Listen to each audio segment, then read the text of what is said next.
Hi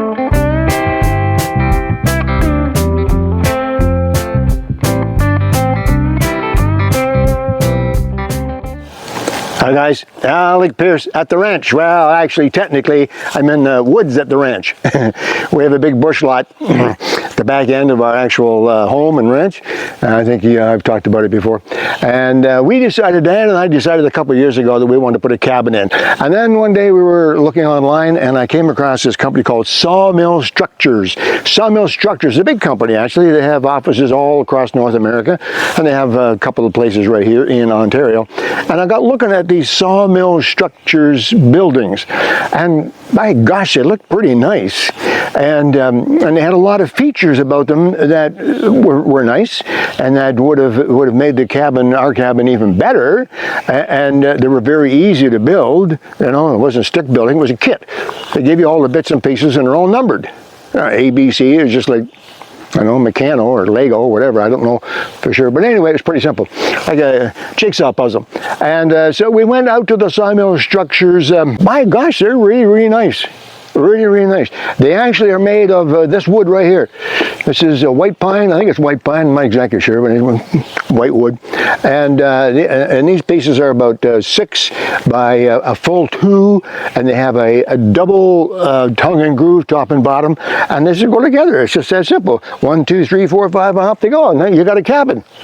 That's really neat.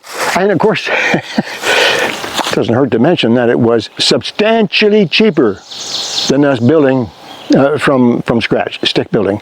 We got to buy 2x4s and plates, and you want it outside, but you have to decide on and buy raft. You got to, you know, substantially cheaper. So what the heck? We went over to Sawmill Structures and gave the guy a whole bunch of money, and threw his kit into the back onto our trailer. That's a lot of wood, and hauled it back. And then over a period of time, we sorted it all out in the garage. There's a couple of pictures here that Kevin can put in. We sorted all the bits and pieces out in the garage, and organized everything. And then when we decided what we wanted to do, we took out what we needed for that job, and the next day we took some more out, and we did all of that, most of that anyway, on our ATV, on our Peirce Ranger. Sometimes we had wood piled up on the roof of the Ranger, tied down with straps to get through the bush back to here. It was actually a lot of fun. It took us, they say, Sawmill Structures says you can build this particular model, which is, it's a loft model. I don't know if you can see it in the picture there, but it has about 100 or so square foot floor, but then it has a loft upstairs, which has got to be another 75 or 80 square feet, sticks out the front, which acts as a bedroom. So it's a loft structure, just beautiful. Went together easily and so on. Oh, I know. So Sawmill Structures claims that 2 guys can put this together in a weekend. And I suppose if they're really skilled and strong and they have all the bits and pieces and are all organized and ready to go, it might be possible. It took us 2 months. But remember, please, I'm 75. My wife is not quite that old. So we're old people. And I am proud to tell you that we're the only ones that worked on this. Nobody even knew about it. Most of our family didn't know what we were doing. And so we, day after day, as we had energy and ambition, we brought parts out and built it. And here we have our cabin in the woods. I'm going to tell you just very quickly about where we have it, and then I'll explain what I'm going to do in the next 2 or 3 videos about it. This particular spot it's nice. It's a nice open area. This is very high. This is one of the highest spots around, so everything flows away from here. We have no chance with the snow or the rain of ever getting flooded. It would have to be a 2-foot flood on the top of the hill. Not going to happen. So we chose it partly for that. Secondly, and again, Kev will show you some pictures. In fact, I think I have a short video of Diana listening to the ducks and the frogs and the geese in the spring.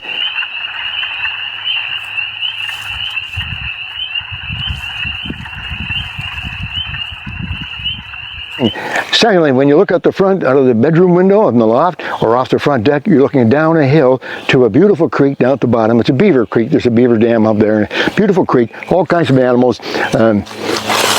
otters and I guess there's fish in there, lots of turtles and so on. So it's a nice spot. When we chose this spot, there was a pile of rock here, a big pile of rocks. At one time, all of this land was pasture land. And so there was a pile of rocks here that a farmer had cleared off his land, and he piled it up, as farmers do. They make a rock pile, get all the rocks out of the fields. And there was a big pile of rock here, probably 4 feet tall. And there were a couple of trees growing out of it, some good sized trees as well. So this is where we wanted to put the cabin. Didn't want a rock pile or trees, so I got my bulldozer. Yes, I have my own bulldozer. I got my bulldozer and I bulldozed this back. Fortunately, back there, behind the cabin, there was a substantial depression hole. Okay, let's call it a hole back in there. So all that stuff got pushed into the hole. If you look back there, you can see some of it, some of the rocks and stuff. In time, I will get that cleaned up a little bit better. But for the moment, it's just perfect. It's back there, and again, it slopes away from our cabin site. So here we are. What did we do? Well, first of all, with the Sawmill Structures kit, you get everything you need to put up the structure, the basic frame, the floor, the 4 walls, and the roof. There's no roof covering. You can decide what you want on the roof. Cedar shingles, regular shingles, steel, whatever you want. But everything else is there, and you put it together and you move in. But, and we did that. We didn't move in, but we built it. But we also made a few changes, and I'd like to think there are improvements. And I'm going to go through this, and we're going to have about 3, maybe 4 videos about the cabin, covering today the foundation, and then the walls, and the finishing, and then our roof. What we did for the roof, special insulation, an electrical system. Yes, we have electricity out here. It certainly doesn't come from the ranch. That's 2 miles from here. But anyway, so I hope you find this interesting. I know there are a lot of cabin building videos on YouTube, but this one is different, a little bit different, because it has some of our own ideas, partly from my experience and partly from plain common sense. So let me quickly get to it, and we'll get started on how we built this cabin. First of all, the most important part of almost any structure is the foundation. And I wanted this foundation to be solid. I didn't want to be coming back here in 2 or 3 years, moving the cabin, making a new foundation. I just uninterested. So we wanted the foundation to be good. Secondly, we didn't want to spend 2 weeks pouring cement and footings and walls and pilings and all that kind of. I mean, that's what you do for a house. It's important. But here, that's not quite as important. So we wanted a good solid foundation, but we wanted it to be easy, simple, which also, by the way, means cheap. Let me explain what we did. Once I got the site cleared, nice and flat, where I wanted it, here with the bulldozer, the first thing we did then was put down a tarpaulin, just a large tarp. We put that down to hopefully keep the weeds down a little bit. If you put down the tarp, the sun doesn't get through, the weeds can't grow, so we hopefully won't have too much in the way of vegetation growing underneath the cabin. So that went down first, and then on top of the tarp, and Kevin has some pictures here, on top of the tarp, we dumped a whole bunch of gravel. We probably dropped at least a foot, in some places a bit more, raked it out so it was dead smooth as much as possible, so we had a nice big square place, a pile of smoothed out flat gravel, 3/4 inch, 1/2 inch crushed stone. Then we're ready to start planning our foundation. Now, the Sawmill Structures, this particular company, they don't really give you a foundation. They do give you a board, I don't know what we will call it, a fascia board that runs around, onto which you build the actual house. But there's not much under that. They have suggestions in their book of what you can do and various things. So I was free to do what I wanted to do. And here's what I decided to do. First of all, to spread out the weight. They're not terribly heavy. The house completed probably weighs 3,000 pounds. It's not really heavy. So the first thing I did in order to get the weight spread out was put down a pad, a cement pad. So this is basically simply a 15-inch square cement pad. You might want to call it a landscaping tile. Set that on the gravel. Now, of course, we took our time to make sure of a couple of things. We made sure that the pads were level, flat and level on the gravel, and then we also had to make absolutely sure that we had them in the right place. So we had to measure very accurately from the center of this pad to the center of that pad and back and forth across until we're sure we had these 4 pads, 1 in each corner. That's all we wanted to use. That's all it needs. I had 1 in each corner, and we had them properly placed. Now then what we did, we decided we would get these.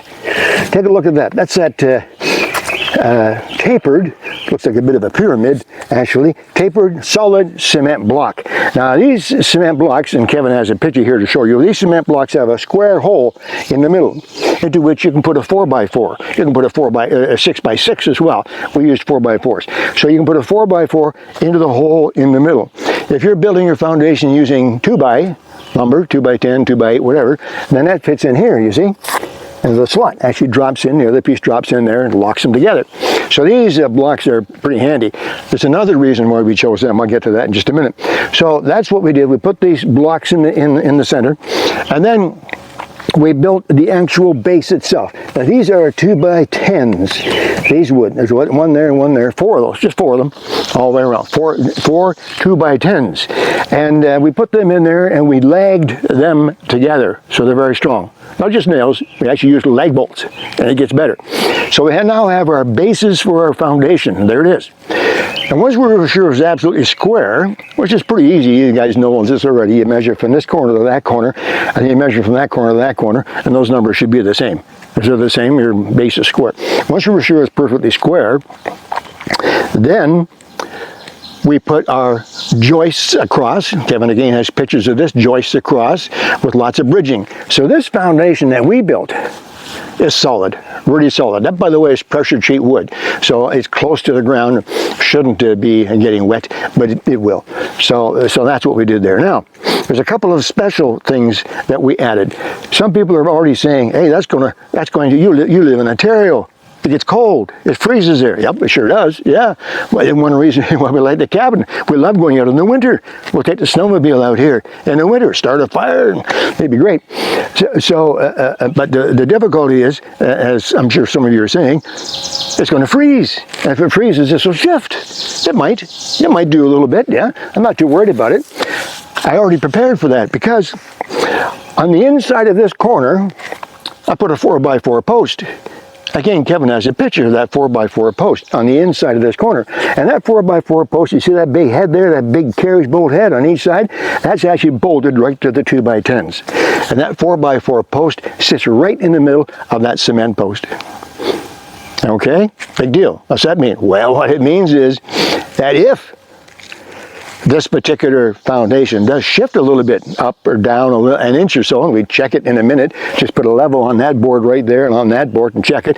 In the spring, if it has shifted, then all I have to do is use a jack under the edge of this to move it up a little bit and put a shim in. So I don't care if it shifts a little bit. It may very well, it may not. If it does, I can adjust it. And that saves me having to drill, pour sono tubes, foundations, and everything else.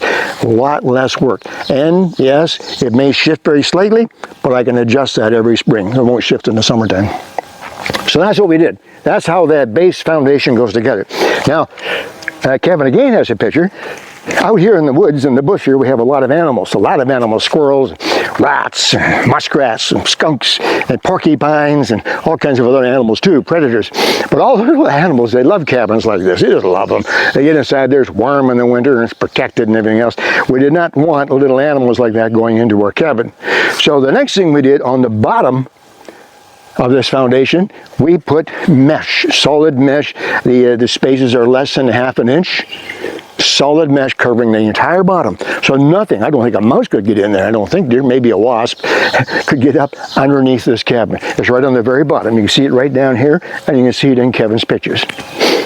So we have our base, our foundation finished. Good. Now what do we do? Well, now we had to put the sawmill structures on top of that. But before we did that, we wanted something to walk around on. We want something solid to stand on. So we put a floor on. Just an ordinary chipboard flooring. Again, Kevin has a picture of me standing there on the finished foundation in the posts with the screen and with the wooden floor on top. And now we're ready to start putting up our sawmill structures. There it is, just that easy. The other thing we wanted to do, as I said, we're going to be out here in the wintertime, so we also wanted to make sure this is warm. That requires insulation. Well, you can't insulate these walls. You really don't need it. There's just 2 inches of solid wood all the way around it, and then very tightly sealed as well. This is not going to leak very much. But we want to insulate the floor And later we insulated the roof. We'll get to that. We want to insulate the floor for a couple of reasons. The main one, of course, to keep warm. The other reason is we do have a wood stove in here. The wood stove is up off the floor, some distance, about 2 feet off the floor. The problem that creates is that the wood stove is nice and warm. It gets the whole cabin warm from 2 feet above the floor and up. Below that, it's cold, including the floor. Sure, we put mats down, but it'd be nice to have the floor insulated, so we insulated. On top of that chipboard flooring, the tongue and groove flooring that I put in there, we put down straps, strapping, whatever you want to call it. And I think they were 2 feet apart, right across the whole floor. And we made it 2 feet because 2 feet is the width of insulation, solid rigid foam insulation. So we put an insulation down between those straps. Again, Kevin has a picture. Put the insulation down, and then once that was all done, we covered that with plastic. If you know anything about construction, you know that you want to cover that with plastic on the inside so any condensation stays outside. But now we have an insulated floor, and the floor should stay warm. And then we started building our Sawmill Structures. The foundation is good. The flooring is all there, ready to go, insulated, ready to go. Now, Sawmill Structures does supply a floor, tongue and groove, I think they're about 3 inches wide, tongue and groove flooring to cover the whole floor. So on top of the insulated area with those joists that we put in all the way along, that's where we put the floors. We just had to lay the floorboards down, and they're all firmly attached, screwed by the way, all the way across. There are no nails in this structure. We use nothing but screws. And the floorboards go right across the full width. And now we're ready to start building the building itself. Just that easy. So there's a couple things we did with our Sawmill Structures loft cabin in the woods, and we're really enjoying it. My grandson Henry gets a big kick out of it, and some of my nephews and nieces have seen it now, and they enjoy it as well. We have a little fire pit over there that we're going to clean up. I built a deck on the outside, which I'll share with you later. This thing here, by the way, just so you know you're not worrying about it, is a wood box. I had a bit of wood left over and a bit of steel roofing, so I made a nice wood box for the wood fire. And it's fantastic. Now, I hope you enjoyed that. Maybe there's an idea in there for you about that foundation that I made. I wouldn't call it temporary. It's certainly very, very solid, but it's nice because it can't be changed. Heck, if we wanted to, we could pick this up and move it if we wanted to. There you go, guys. Starting on Alec Peirce at the ranch, cabin in the woods. The first of 2 or 3. I'll put 2 or 3 of these out to go step by step to explain what we did and the improvements and the changes we made to make our cabin even better. I'll talk to you soon.